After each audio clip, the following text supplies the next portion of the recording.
Située au centre des réseaux ferroviaires du sud-ouest de la Chine, la gare de triage de Chengdu est toujours très occupée.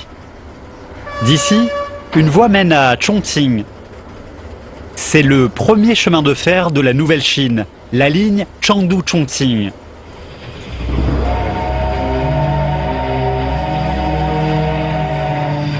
Initiée en 1909, la grande partie de cette ligne restait pourtant virtuelle sur la carte lors de la fondation de la Nouvelle Chine.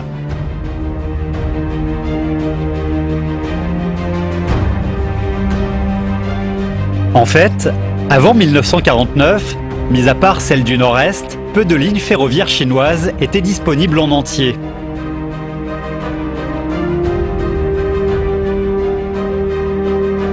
À l'époque, la Chine n'avait quasiment pas d'industrie. La reconstruction du pays était urgente.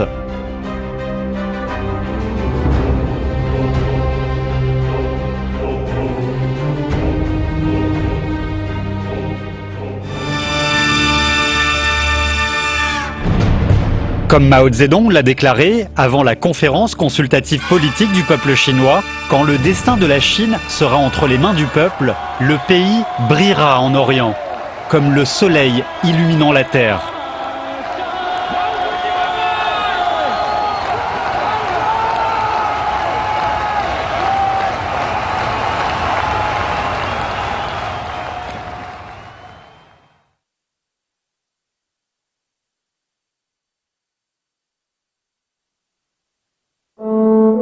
Pékin, place Tiananmen, la plus grande place en centre-ville du monde.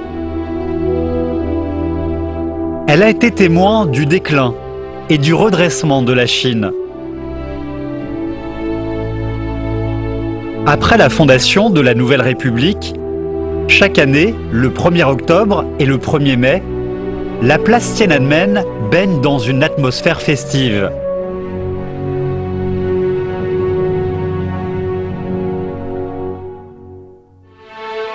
Le 1er mai 1950, lors de la première fête du travail de la Nouvelle Chine, 200 000 personnes ont défilé sous la pluie pendant 7 heures.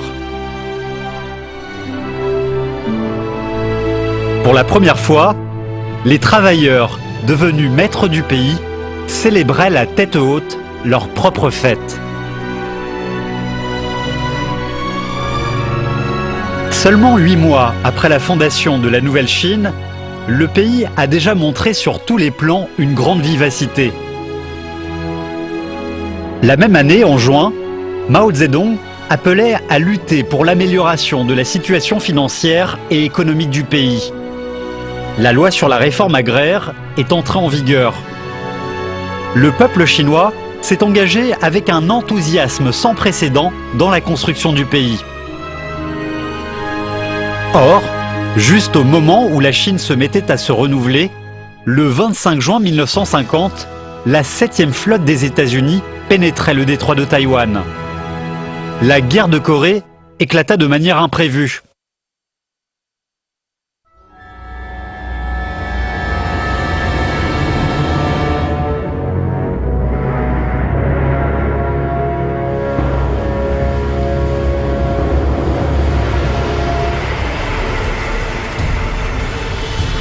En octobre, l'armée américaine traversait le 38e parallèle, amenant la guerre au bord du fleuve Yalu. La jeune République était confrontée à une situation extrêmement délicate. 那么在这种条件下，很多人都认为，我们49年刚建立新中国，我百业待兴，需要集中精力搞经济建设，没有能力打仗。是毛泽东看到了，如果不进行这场战争，我们将来面临的安全环境不会有根本性的改变。Après avoir examiné la situation sous tous ses aspects, Mao Zedong et le comité central du PCC ont décidé d'entrer en guerre afin de défendre le pays.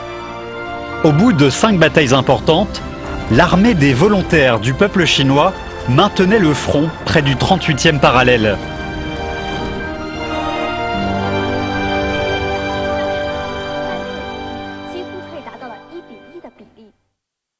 上甘岭战役呢，是从1952年的10月14日至11月25日，历时43天。这铲土呢，就是来自于朝鲜战场上的单干岭阵地。我们可以目测一下，当时土和弹片的比例几乎可以达到了1:1的比例。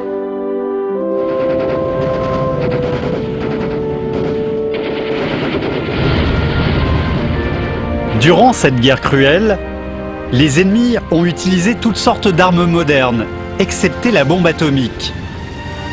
Mais l'armée les a affrontés héroïquement et a démontré sa puissance militaire et le pouvoir de la nation.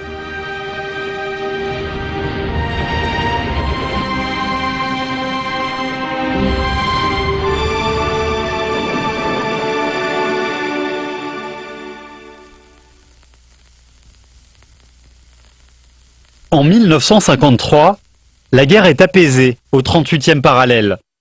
Le 27 juillet, la Chine et la Corée du Nord, après 3 ans de durs combats et de négociations, ont obligé les États-Unis à signer l'armistice.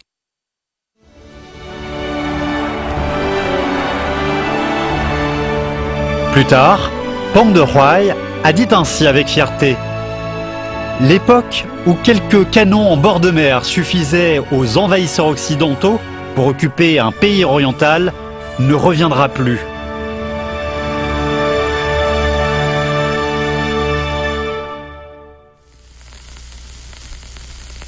Tout en soutenant les combats de la guerre de Corée, le peuple chinois, plongé dans un ardent patriotisme, s'appliquait à redresser l'économie nationale. «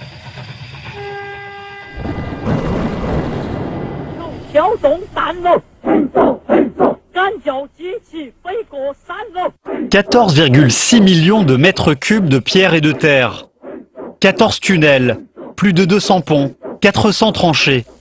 Tout cela a été fait par plus de 100 000 travailleurs, équipés seulement de pioches, marteaux, forêts ou épelles.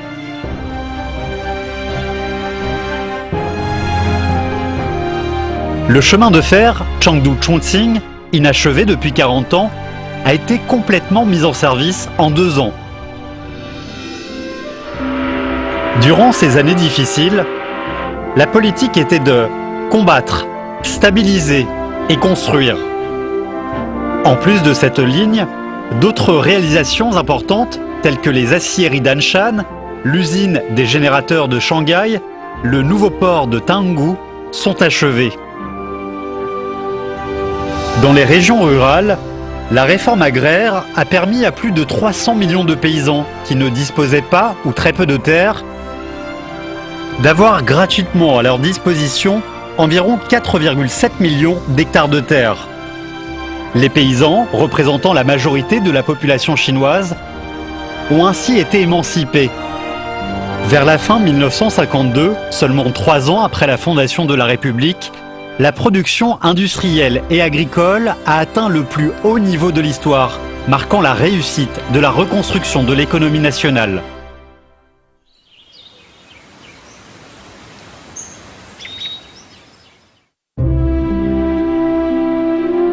Au Musée national, dans cette vitrine de l'exposition « La voie du relèvement de la Chine », se trouve un objet extrêmement précieux, la version originale du premier plan quinquennal, un document top secret à l'époque.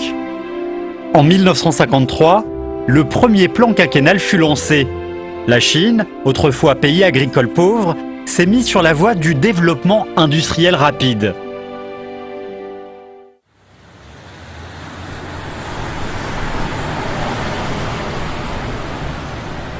Changchun, berceau de l'industrie automobile chinoise.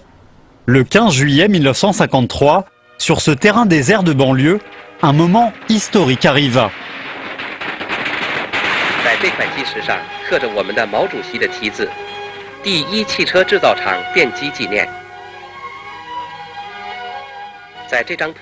Ce jour-là, 6 jeunes travailleurs posèrent la première pierre de l'industrie automobile chinoise, pierre signée par Mao Zedong. 3 ans plus tard, le 13 juillet 1956, sur la nouvelle chaîne d'assemblage de First Automobile Works de Changchun, le premier camion Ziefeng vit le jour.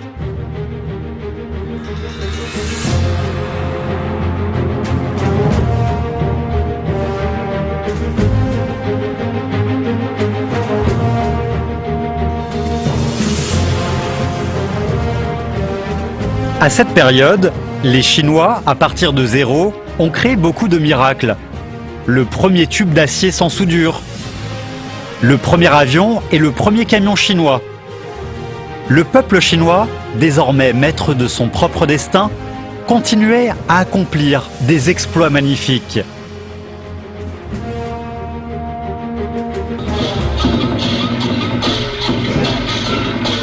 Le 1er octobre 1956, 7e anniversaire de la Nouvelle Chine. La joie enveloppait les défilés. Cette année-là, le premier plan quinquennal a été réalisé plus tôt que prévu. Avec l'aide de l'Union soviétique, la Chine a réalisé 921 grands et moyens projets. La production industrielle et agricole augmenta de 11,9% chaque année. Le progrès effectué dans le domaine industriel pendant le premier plan quinquennal était beaucoup plus grand que celui des 100 années précédentes. 当时整个社会是一种很欣欣向荣的景象，也是社会风气最好的一个时期。我认为，与当时4时提出过渡时期的总路线有极大的关系。 Dès que la Nouvelle République fut fondée, sous l'égide de Mao Zedong, le comité central du PCC a proposé les lignes et les missions générales dans cette période de transition, à savoir réaliser graduellement, à long terme, l'industrialisation du pays socialiste, socialiser l'agriculture, l'artisanat, l'industrie et les commerces capitalistes.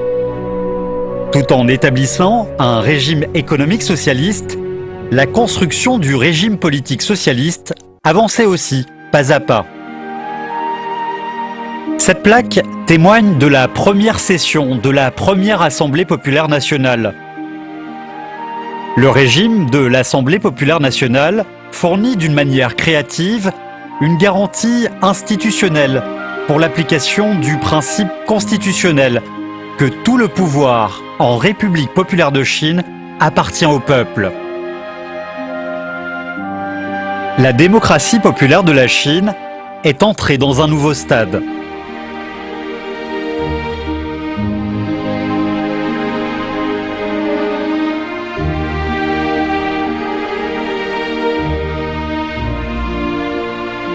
La coopération multipartite et le système de consultation politique sous la conduite du PCC jouent un rôle important dans la vie politique du pays. L'autonomie régionale est appliquée aux régions où se rassemblent les minorités ethniques afin de favoriser l'égalité et l'unité de toutes les ethnies et le développement régional. 1956年元旦刚过，北京率先宣布，它已经完成对资本主义工商业的社会主义改造。 En 1956, les 3 transformations socialistes achevées dans l'ensemble, le régime économique fondamental socialiste fut établi en Chine, ce qui annonça le début de la construction socialiste à grande échelle.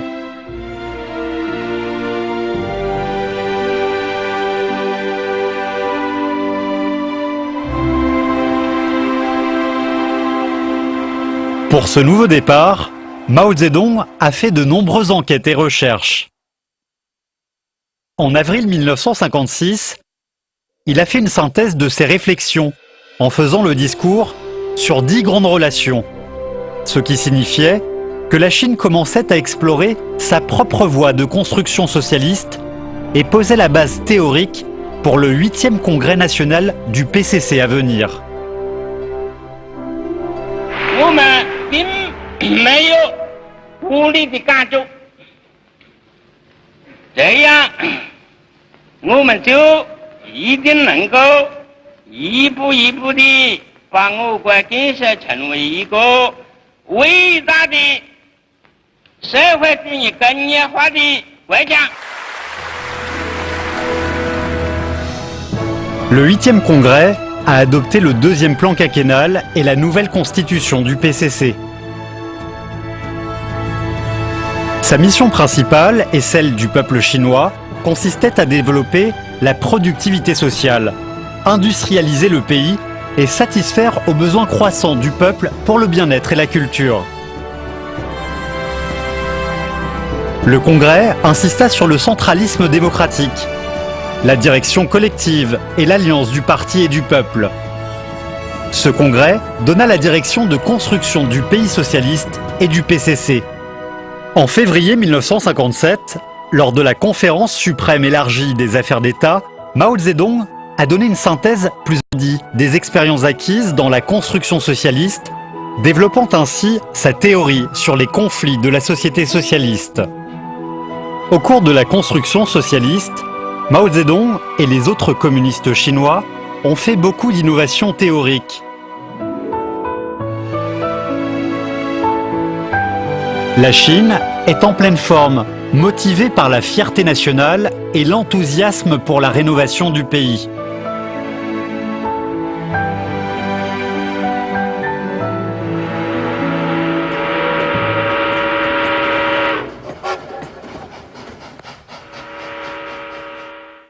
Pourtant, quand la poursuite du rêve allait au-delà de la possibilité réelle, petit à petit, on est devenu sourd à la voix de la raison.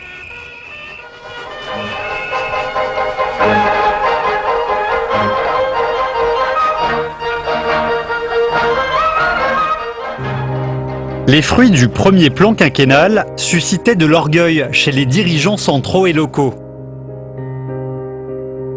Les lois économiques faisaient place à l'ardeur d'une réussite rapide. Le grand bond en avant et le mouvement des communes populaires ont causé de grandes pertes à la construction socialiste.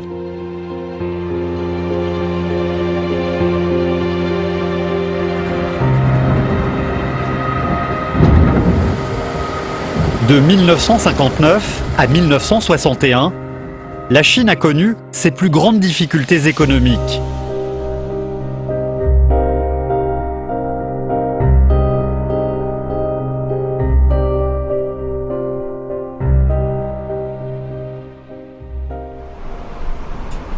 L'enthousiasme croissant de la construction et l'économie nationale déclinante alertait les dirigeants. En janvier 1961, la 9e session plénière du 8e comité central du PCC eut lieu à Pékin. Mao Zedong fit appel à tous les communistes pour mener enquête et recherche sur la véritable situation économique du pays. 这些呢是刘少奇在农村调研的笔记。日历上所记录的内容是周恩来的工作计划和5月13日到农村调研的安排，还有这一件是陈云在上海农村的调研报告。展柜中展出的这几本日记本和日历上所记录的内容，就反映当时的实际情况。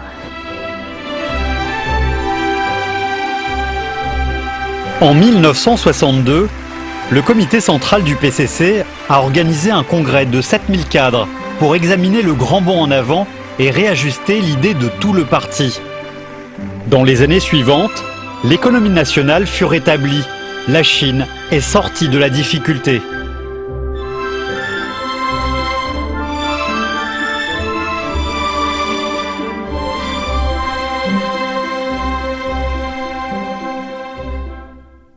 Ces sculptures sont inspirées des travailleurs du gisement pétrolier de Daqing. Après le grand bond en avant, quand l'industrie chinoise était sous contrôle, une nouvelle venue du secteur pétrolier a réjoui tout le pays.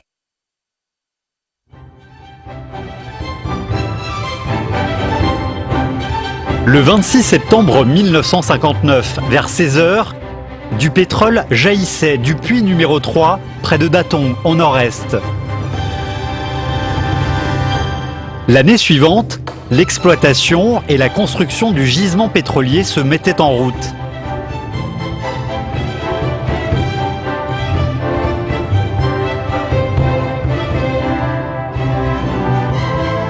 Cet homme, qui se jette dans la boue et agite ses bras, s'appelle Wang Xinxi, capitaine de l'équipe de forage 1205 du gisement de Daqing. On le nomme avec respect l'homme de fer. En 1959, d'éminents scientifiques chinois ont disparu. Même leur famille ignorait où ils se trouvaient.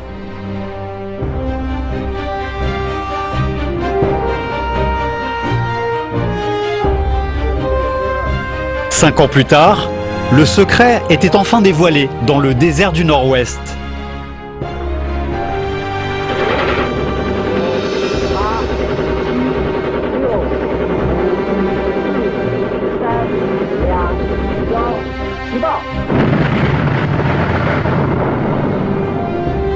Le 16 octobre 1964, la première bombe atomique chinoise explosa. Le 17 juin 1967, la première bombe à hydrogène chinoise explosa. Le 30 janvier 1970, Dongfang 4, missile balistique intercontinental à longue portée, fut lancé avec succès. Le 24 avril 1970, Dongfang 1, le premier satellite artificiel chinois, fut envoyé dans l'espace. Tous ces succès ont grandement relevé le statut international de la Chine, encouragé les Chinois à mieux construire le socialisme et augmenter leur fierté nationale. Patriotisme, dévouement, autonomie, persévérance, esprit coopératif, courage, ces qualités des scientifiques constituent un patrimoine spirituel précieux de la nation chinoise. Pendant cette période, Lei Feng, soldat ordinaire qui servait le peuple de tout son cœur.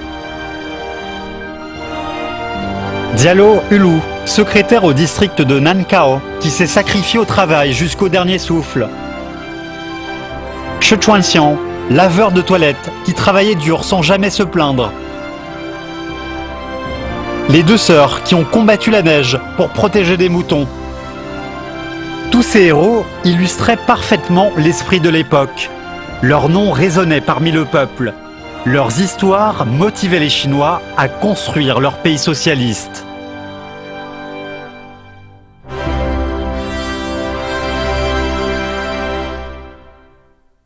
Nous devons在今后建设工作中进一步认识建设的客观规律，以便利用这些规律为我们的社会主义事业服务，把我们的国家建设成为一个强大的社会主义国家。 Fin 1964, début 1965, la première session de la 3e Assemblée populaire nationale annonça de manière complète et explicite la mission de développer la Chine en un pays socialiste puissant, doté d'agriculture, industrie, défense nationale, sciences et technologies modernes. Malheureusement, la réalisation des 4 modernisations a été interrompue par la révolution culturelle qui dura de mai 1966 à octobre 1976.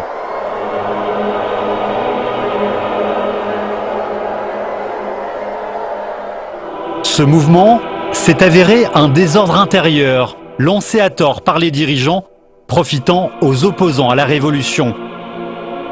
Ce fut une grande catastrophe pour le parti, le pays et les peuples de toutes les ethnies.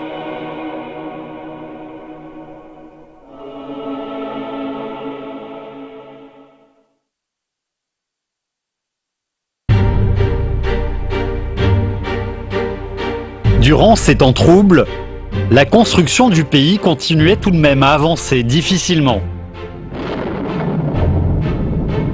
Au milieu des années 1960, dans une situation internationale tendue, les forces productives industrielles ont été redistribuées de l'Est à l'Ouest.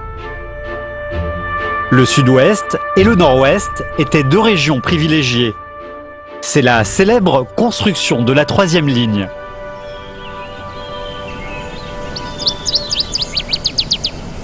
Panzhihua, ville industrielle émergente dans l'ouest de la Chine. En face d'ici, sur l'autre rive, c'est la zone de Panzhihua Iron and Steel Group, entourée par le fleuve Dinsha. Il est difficile d'imaginer qu'au milieu des années 60, c'était un lieu désert où il n'y avait que 7 foyers et un arbre.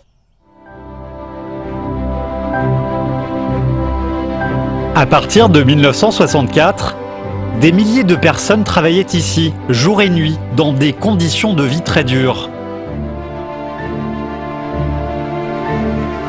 Le 1er septembre 1970, ils ont enfin transformé le plan de l'usine en réalité.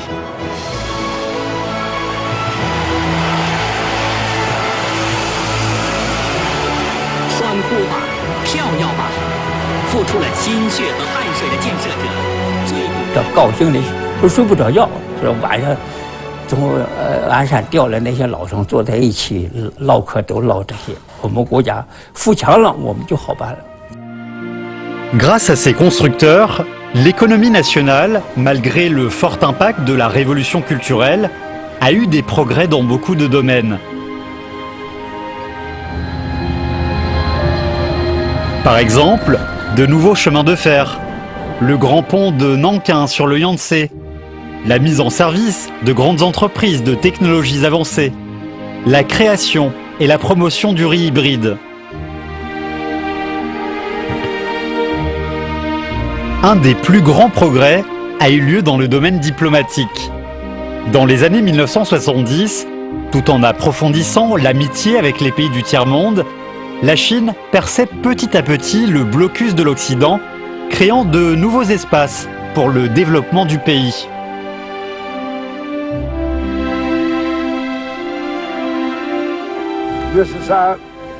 Cameroun. Yes.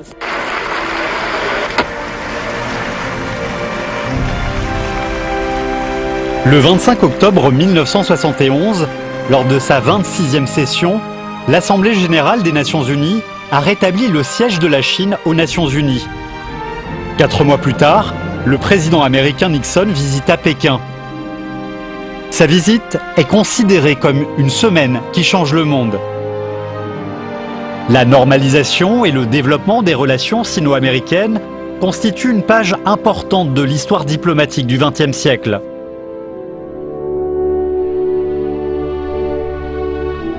Quelques années plus tard, Deng Xiaoping, directeur de la réforme et de l'ouverture de la Chine, estimait que la contribution de Mao Zedong pour réaliser les 4 modernisations dans un environnement international favorable était inoubliable. Unis autour de Mao Zedong, les dirigeants de la première génération ont conduit le PCC et le peuple chinois à achever la nouvelle révolution démocratique et la transformation socialiste, à établir le régime fondamental socialiste, à réaliser l'évolution sociale la plus grande et la plus profonde de l'histoire de la Chine, posant ainsi le préalable politique et le fondement institutionnel pour tous les développements et progrès de la Chine contemporaine. Malgré les vicissitudes au cours du développement, les théories innovantes et les énormes succès obtenus par le Parti communiste chinois dans la construction socialiste fournissent des expériences précieuses, une préparation théorique et une base matérielle au développement du socialisme à la chinoise durant ce renouveau historique.